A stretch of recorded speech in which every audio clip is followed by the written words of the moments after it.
The discussion that you and I had about the whole idea behind the Dive and Bell being sort of an encapsulation, a representation of the duality between that sort of hopeful human conquest spirit and the spirit of freedom and adventure and discovery, the contrast between that and also the dark side of sort of plundering and vulnerability and maybe taking on too much too fast, I think was perfectly represented in my brain by the bison, because they're so strong and they're so powerful, and they are sort of a symbol of the old West and sort of the way things used to be and the way you want things to be.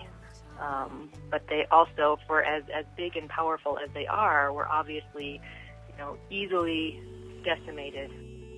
Duality and sort of contrast are also a thing that I think of my business embodying. Letterpress was the first printing process, and it looked different than it does now when it was first created, but it was the first printing process, so it's super, super old, and yet we have updated it by being able to create work on a computer and then have that artwork go from a digital file onto a polymer plate, which we then put on the press and ink up and print onto the paper. Our shop was located in Rogers Park in Chicago for 2.5 years, and we, for the last couple of years, have had our sights set on moving out of the city and into the country. And now we have moved to the middle of sort of nowhere in Maine, and we've brought most of our shop with us. This poster was the last thing that we printed in Chicago.